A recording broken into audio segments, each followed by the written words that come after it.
En el nombre del Padre, y del Hijo, y del Espíritu Santo. Amén. La gracia de nuestro Señor Jesucristo, el amor del Padre, la comunión del Espíritu Santo esté con todos ustedes. Mis hermanos, bienvenidos todos a celebrar la fe, esta fe que nos mueve hoy a unirnos todos alrededor de este altar, pidiendo al Señor crecer en esta misma fe. Presentamos al Señor las intenciones, nuestros difuntos, Daniel Santos, Miguel Avelino Torres y Rosa Tineo Carvajal. Con estas intenciones y las nuestras, presentémonos humildes ante el Señor, pidiendo perdón a Dios y sobre todo ante los hermanos.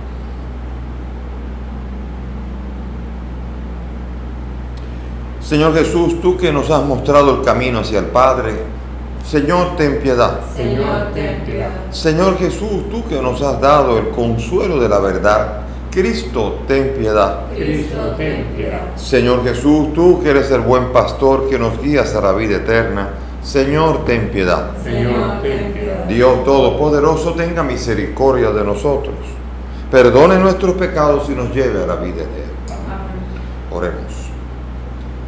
Dios Todopoderoso y eterno, que en la superabundancia de tu amor sobrepasas los méritos y aún los deseos de los que te suplican, derrama sobre nosotros tu misericordia, para que libre nuestra conciencia de toda inquietud y nos concedas aún aquello que no nos atrevemos a pedir. Por nuestro Señor Jesucristo, tu Hijo, que contigo vive y reina en la unidad del Espíritu Santo y es Dios por los siglos de los siglos. Amén. Sentémonos para escuchar la palabra.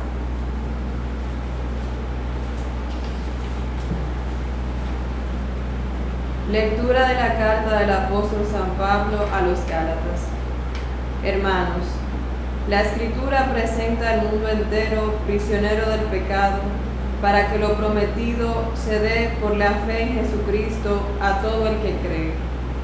Antes de que llegara la fe, estábamos prisioneros, custodiados por la ley, esperando que la fe se revelase. Así, la ley fue nuestra niñera, hasta que llegara Cristo y Dios nos aceptara por la fe. Una vez que la fe ha llegado, ya no estamos sometidos a la niñera, porque todos sois hijos de Dios por la fe en Cristo Jesús. Los que os habéis incorporado a Cristo por el bautismo, os habéis revestido de Cristo. Ya no hay distinción entre judíos y gentiles, esclavos y libres, hombres y mujeres, porque todos sois uno en Cristo Jesús. Y si sois de Cristo, sois descendencia de Abraham y herederos de la promesa. Palabra de Dios.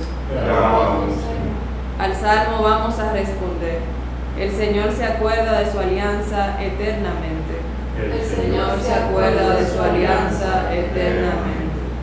Cantadlo al son de instrumentos, hablad de sus maravillas, gloriaos de su nombre santo, que se alegren los que buscan al Señor. El Señor se acuerda de su alianza eternamente.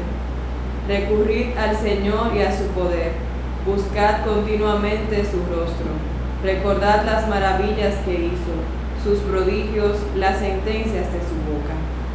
El Señor se acuerda de su alianza eternamente. Estirpe de Abraham su siervo, hijos de Jacob su elegido. El Señor es nuestro Dios, Él gobierna toda la tierra.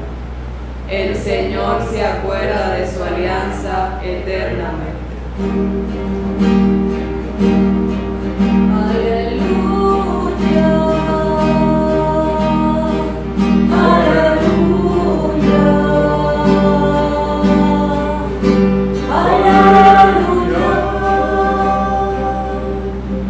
El Señor esté con ustedes. Y con tu espíritu. Lectura del Santo Evangelio según San Lucas. Gloria a ti, Señor. En aquel tiempo, mientras Jesús hablaba a las turbas, una mujer de entre el gentío levantó la voz diciendo: dichoso el vientre que te llevó y los pechos que te criaron. Pero él repuso: mejor dichosos los que escuchan la palabra de Dios y la cumplen. Palabra del Señor. Gloria a ti, Señor Jesús. Siéntense, por favor. Bien, continuamos todavía la bella exposición de la carta a los Gálatas, como hemos dicho nosotros, ya lo hemos dicho en otras ocasiones. Los Gálatas se convirtieron de la vida pagana, se convirtieron al Evangelio, encontraron la gracia de Cristo que transformó sus vidas. Y ahora, después de un tiempo, algunos judaizantes pretenden que, habiendo conocido la gracia y habiendo conocido la fe como la de Abraham, ahora volver a la ley otra vez, de nuevo a la ley, tratando de cumplir con todas las prescripciones de la ley. Ese es un juego de por si acaso. Por si acaso el Evangelio no es todo, por si acaso el Moisés. Y entonces esa es una confianza en la carne, confianza en lo que tú vas a hacer. Porque las obras de la carne, las obras de la ley, no justifican a nadie. Las obras de la ley son obras que uno pretende que con haberlas cumplido uno es justo. Y es al revés. Yo no soy justo cuando cumplo la ley, sino cumplo la ley porque soy justo. Quiere decir con esto que Dios primero tiene que producir el acto de justificarme para que yo viva la justicia. Yo no puedo decir, lo cumplí, finalmente pasé el examen, ahora soy justo. No, la justicia viene de Dios y del Evangelio gratuita. Es un don que viene por la redención. Cristo Jesús muere y rompe el poder devastador que tiene el pecado en mi vida y ahora me hace justo.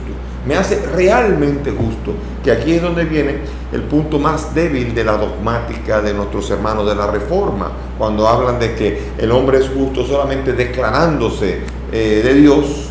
Simplemente es un justo por declaración, y eso, la declaración no hace realmente justo como lo hace el don de la fe, el don gratuito que transforma al ser pecador en una persona justa. Por eso para ellos les cuesta mucho trabajo pensar en un santo, porque un santo es una persona que pretende justificarse viviendo la vida. No. El santo es el que ha recibido la gracia de la redención, y ellos no creen que pueda haber alguien santo, porque no creen que Dios realmente transforma al pecador en una persona justa, sino que simplemente es declarada justa cuando él se arrepiente y declara a Jesús, Señor, ya, soy justo, y con ello basta para yo ir al cielo. Y la respuesta es, no es así, porque la justificación es un don gratuito que hace que yo, por ser justo, habiendo sido transformado, ahora sí, la ley, como dicen en dominicano, es un cachú para mí. Todo lo que pide la ley es fácil. ¿Por qué? Porque mis aspiraciones son a mucho más que lavarme las manos antes de comer, y mis aspiraciones son mucho más que simplemente observar el sábado, o no comer carne sacrificada a los ídolos, que no hay que comerla. Pero aunque Pablo dice, porque te le he permitido, no es bueno comerla. Las prescripciones de la ley son una realidad, pero la gracia me lleva a mí a un vuelo mucho más alto en la vida de fe, que es la que me hace a mí que verdaderamente yo no tenga ley que me diga a mí nada que tengo que hacer, porque la gracia me mueve. Y por eso aquí dice, la Escritura presenta al mundo prisionero del pecado, para que lo prometido se dé por la fe en Jesucristo a todo el que cree en Él. Antes de que llegara la fe, estábamos prisioneros, custodios de la ley, esperando que la fe se revelase. ¿Es la fe o la ley? Es la fe, estamos claros. Los católicos creen que es la fe, no la ley, no las obras de la ley, la fe. Y la fe con obras, claro está. Y por eso es así como lo entendemos, y esa es la belleza. Entonces, así que la ley fue como nuestra niñera, como una especie de nana que nos acompañó, educándonos para saber qué es lo bueno y qué es lo que es malo. Pero saber qué es lo bueno y malo no me da a mí la fuerza para cumplirlo. El misterio de la iniquidad hace que yo, sabiendo que eso es malo, yo lo hago, y sabiendo que eso es bueno, no lo hago. Y ahí está el misterio de la iniquidad de la que habla San Pablo. Entonces, la ley simplemente me declara pecador, pero yo no me puedo declarar justo. Él, Jesús, porque murió por mí, al yo recibir el don de la redención, me redime, me quita la fuerza del pecado, y ahora sí, la ley puedo vivir la plenitud, porque Jesús no ha venido a abolir la ley, sino a que se le dé cumplimiento. Y la gracia de Cristo viene para que yo pueda cumplir esa ley con toda alegría y mucho más todavía. Porque los santos, vemos en los santos personas que la ley estaban, es como cuando usted va en un avión y estamos a 10.000 pies, esa es la ley, 10.000 pies. Entonces el santo Es el que sabe, por la gracia, por la fuerza de Dios, elevarse a más de 10.000 pies, va a 39.000 pies, y Él no se preocupa por el efecto que producen los 10.000 pies, porque anda a 39.000 pies. El santo es el que vive por la gracia, la plenitud de la fe que se traduce en las obras que el santo vive y por el cual será juzgado según Mateo 25 y que por el cual pasará a la derecha y entrará en el reino. Esa es la pedagoga, la niñera que nos estaba nosotros cuidando mientras estábamos sometidos, porque ahora todos ustedes por la fe son hijos. Los que aceptan a Jesucristo, los que son transformados, esos son hijos. Como dice San Pablo en otro lugar, ¿quiénes son hijos? Los que son guiados por el Espíritu. Hijos deberíamos ser todos. Y nos gusta esa frase, ay no, todos somos hijos de Dios, todos estábamos destinados a ser hijos. Pero si somos de Cristo es que seremos herederos. La característica de ser hijo son dos. Primero es la de la obediencia. El hijo es el que se somete. Si no, en el mundo judío es expulsado. Ya tú no eres mi hijo. El hijo es el que se somete a la autoridad de su padre. Por eso Jesús mismo a los 12 años se somete a la autoridad de José. Primero. Y segundo, recibe la herencia. ¿Qué recibió Jesús de José? La herencia. ¿Cuál herencia? De ser hijo de David, de ser descendiente de David para poder cumplir las promesas. Heredó obediencia y heredad. Son las dos características de hijo. Por tanto, para yo ser hijo de Dios, primero, tengo que ser obediente. Y si soy obediente, heredo todo. Y por eso dice aquí, como decía, y si sois de Cristo, sois descendencia de Abraham y herederos de la promesa. La promesa de Abraham es nuestra si nosotros somos de Cristo, es decir, nos comportamos como los que pertenecen a Cristo, guiados por ese Espíritu. Entonces sí, pero no solamente porque yo digo, yo quiero ser hijo de Dios. Sí, muy bien. Es como que yo quiera ser hijo de Vladimir Putin o de Trump, cualquiera de los dos, ninguno, pero porque me declare, sino porque sea una realidad. Y la realidad es que me haya engendrado y que yo entonces pueda demostrar que soy heredero de cualquiera de ellos, del que sea, del que yo pretenda que sea mi padre. Y si mi padre es Dios, yo tengo que ser un sometido a ese Dios, a esa obediencia a Dios, y entonces yo soy heredero de que todo lo que es de mi Dios es también mío, porque soy hijo, porque soy aquel que ha sido justificado y capacitado para obedecer, porque esa es la característica de la fe de Abraham, obediencia. La fe de Abraham no es solamente un sí, yo creo. No, la fe la demostró obedeciendo. Cuando Dios le dijo, sacrifícame a mi hijo, y a punto de sacrificarlo, obedeciendo, dijo, ya yo veo que tienes fe, ya, basta. La fe tiene una característica y se llama obediencia. La fe tiene que ser obediente, y si no es obediente no es fe. Yo no puedo decir, por eso San Pablo está desarrollando la carta a los romanos, y entonces en una está describiendo al hombre que está roto, que todavía no está justificado, y dice, yo cuando estoy así no entiendo mi proceder, porque no hago el bien que quiero y hago el mal que detesto. Eso es lo que ocurre cuando el hombre no ha sido todavía justificado. Pero después dice San Pablo, pero nosotros, justificados ahora, caminamos de fe en fe, caminando en la espera de la promesa que está por revelarse a nosotros. Porque ahora, una vez justificados, ya no hay ley que pesa sobre nosotros. ¿Por qué? Porque ha sido el toque divino de la gracia redentora que ha hecho que yo ahora pueda comportarme como hijo. Hijo no es el que se diga hijo, sino hijo es el que se comporta como hijo. Si yo me bautizo en la Iglesia Católica, yo soy hijo de Dios, al menos lo soy nominalmente. He recibido toda la posibilidad de ser hijo. Pero si no me comporto como hijo, no heredo. Tan sencillo como eso. Yo debí ser hijo porque fui bautizado, pero no soy hijo de hecho porque no obedezco. Ahora, si obedezco, entonces sí, entonces soy un auténtico hijo. Como dice San Pablo, los hijos son los que se dejan guiar por el Espíritu, y entonces esos son los que heredan. Los que viven las obras de la carne, dice San Pablo, esos no heredarán el reino de Dios. Los que hacen cosas como esa no heredarán, no son hijos. Deberían haber sido hijos, pero no son hijos. Ahora, ustedes todos son hijos por la fe en Cristo. La fe es la que nos hace a nosotros hacer esa experiencia de filiación, de ser hijo. Porque la fe en Jesucristo me hace ser hijo gracias al Hijo, a Jesús. Él, obediente, me transmite por la fe a mí el poder ser como Él, obediente también. Entonces, yo soy hijo en Cristo porque Él, obediente, me da la gracia, si yo lo acojo, para que yo también, como Él, sea obediente. Es tan sencillo y tan bello, pero tiene que ser una realidad. Y por eso ahí está el punto más débil de la dogmática luterana, que por eso la dogmática luterana, en el año 1999, se declaró unida a la Iglesia Católica. Hubo una declaración conjunta en donde se entendía mejor la doctrina de la justificación por la fe, y ya la doctrina luterana no condenaba a la Iglesia Católica en cuanto a la justificación por la fe, ni la Iglesia Católica a la Iglesia Luterana. ¿Por qué? Porque ya se había entendido este concepto que de manera tan simple estoy explicando, pero que es mucho más complejo, hermosísimo, y que tenemos que ir adentrándonos en él.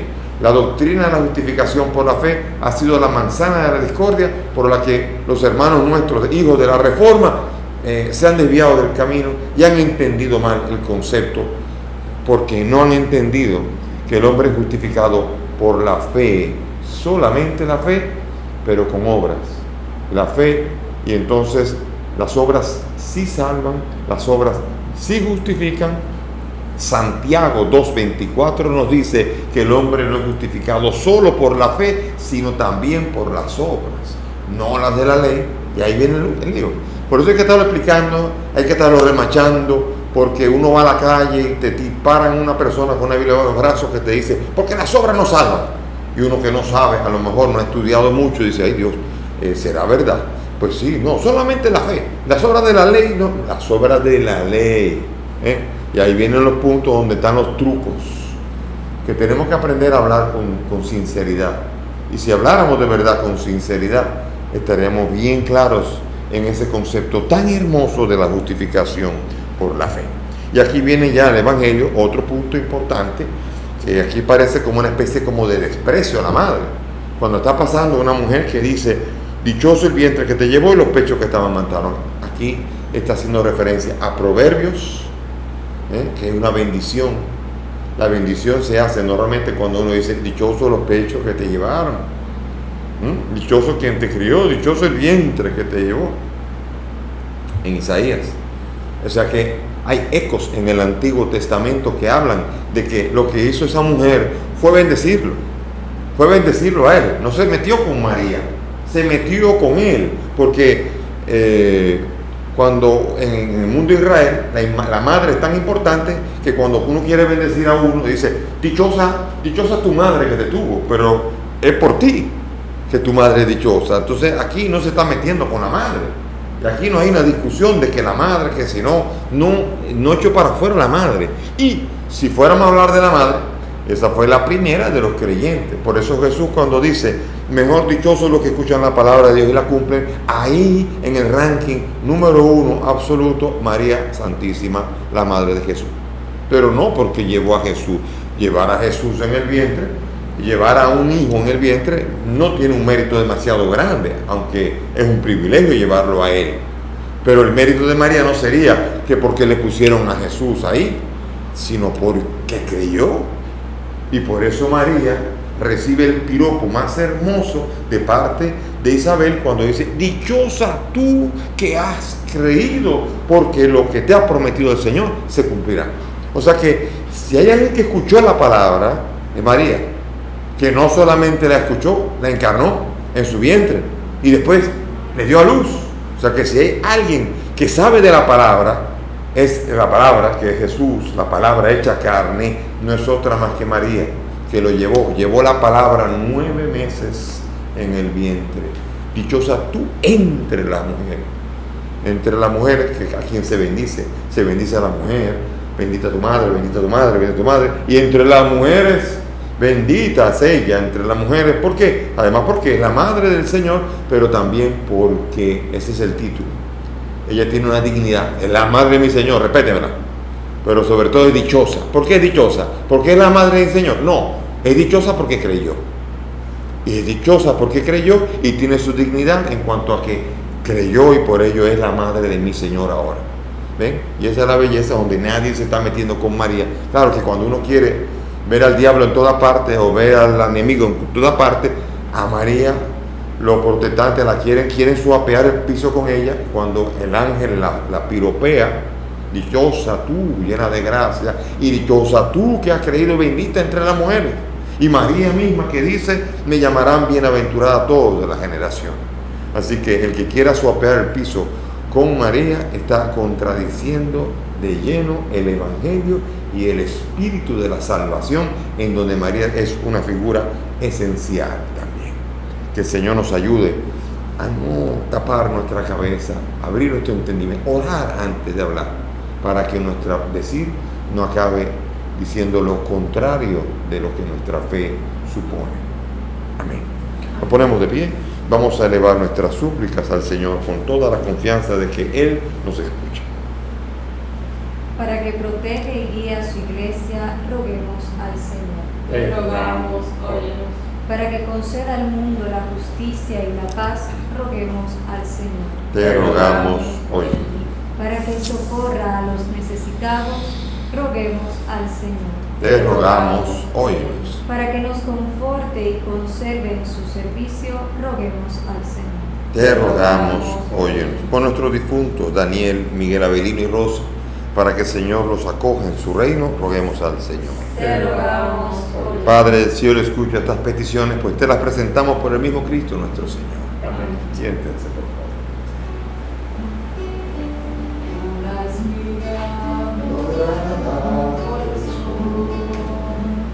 El racimo que corta el viñador se convierte ahora en pan y vino de amor en el cuerpo y la sangre del Señor.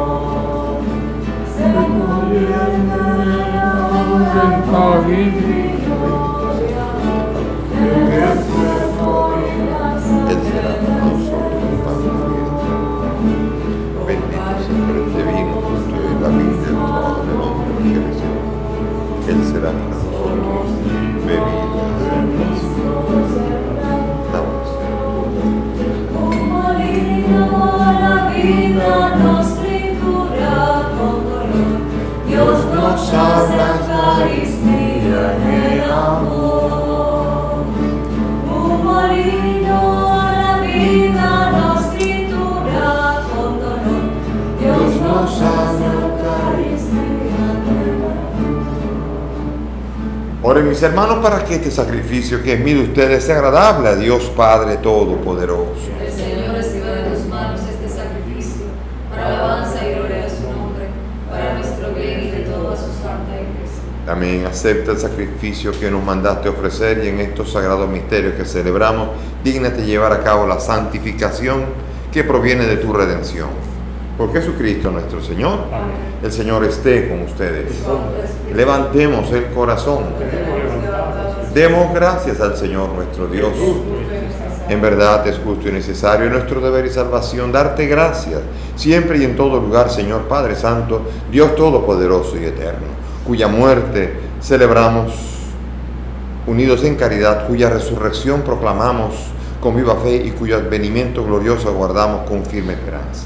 Por eso, junto a los ángeles y a los santos, te alabamos llenos de gozo, proclamando sin cesar: Santo, Santo, Santo es el Señor, Dios del universo. Llenos están el cielo y la tierra de tu gloria.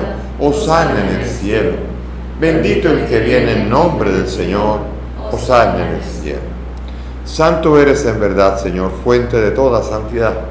Te pedimos que santifiques estos dones con la efusión de tu Espíritu, de manera que se conviertan para nosotros en el cuerpo y la sangre de Jesucristo nuestro Señor, el cual, cuando iba a ser entregado a su pasión, tomó el pan y dando gracias lo partió y lo dio a sus discípulos diciendo: tomen y coman todos de él, porque esto es mi cuerpo que será entregado por ustedes.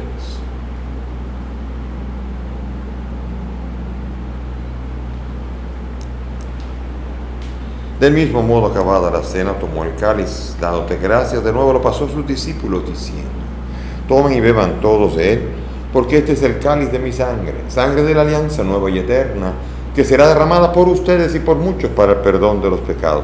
Hagan esto en conmemoración mía.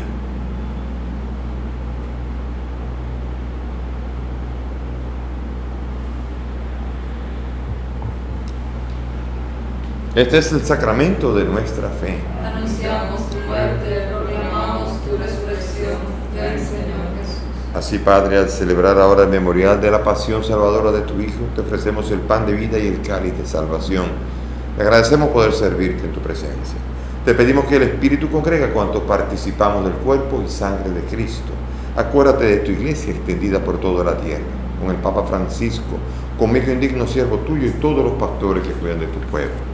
Acuérdate de nuestros hermanos Daniel, Miguel Avelino y Rosa, y de todos los que han muerto en tu misericordia. Admítelos a contemplar la luz de tu rostro.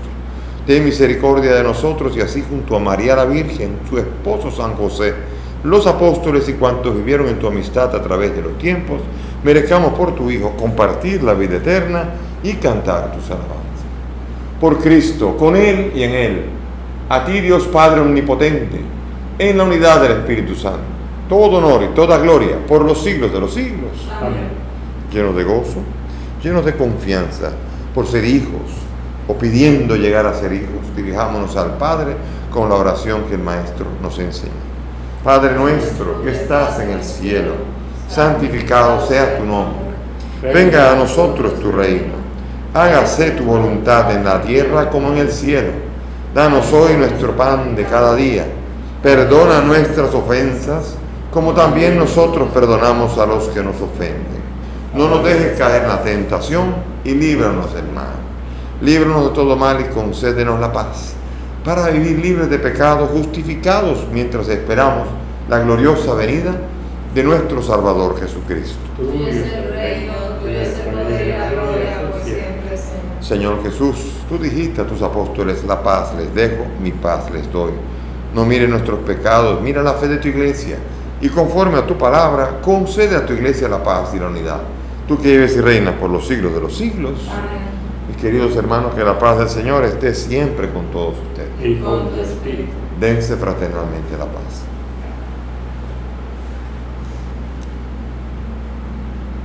Cordero de Dios, que quitas el pecado del mundo. Ten piedad de nosotros. Cordero de Dios, que quitas el pecado del mundo. Ten piedad de nosotros. Cordero de Dios, que quitas el pecado del mundo. Danos la paz. Mis hermanos, aquí está Jesús, el Cordero de Dios, el que quita el pecado del mundo. Dichosos nosotros los invitados a esta mesa. Señor, no soy digno de que entres en mi casa, pero una palabra tuya bastará para sanarme.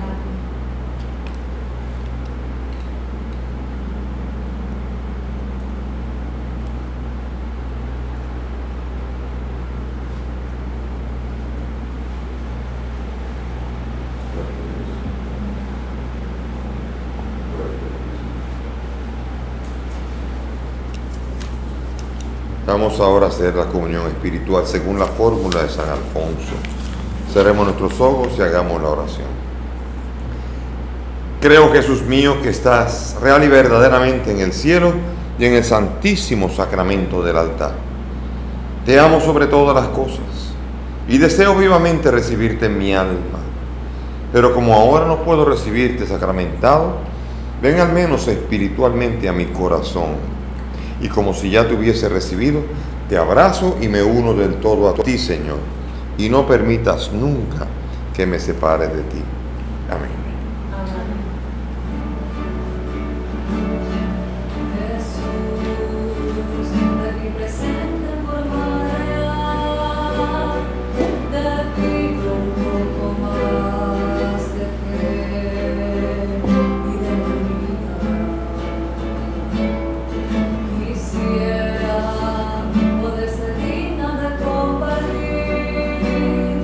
Contigo en mirar.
Oremos. Dios omnipotente, saciado con este alimento y bebidas celestiales, concédenos ser transformados en aquel a quien hemos recibido en este sacramento. Por Jesucristo nuestro Señor. Amén. Y gracias por la presencia de todos aquí en este texto tan hermoso de la carta a los Gálatas, la carta de la libertad, la carta que nos invita a no dejarnos esclavizar por nada, pero a ser verdaderamente libres, como para ello nos libertó el mismo Cristo Jesús. También mañana tenemos misa de domingo, así que invitado a todos a vivir la fe. Mañana, de una manera u otra, todos tenemos que darle el culto debido al Señor. El que pueda ir a Eucaristía va, el que no participa. Entonces, si seguimos todavía caminando en la fe con el gozo de saber que Cristo Jesús nos acompaña. El Señor esté con ustedes. Y con tu espíritu. Y que la bendición de Dios Todopoderoso, Padre, Hijo y Espíritu Santo descienda sobre ustedes y permanezca para siempre. Amén. Nuestra celebración ha terminado. Podemos ir en la paz del Señor. Demos Demos gracias a Dios.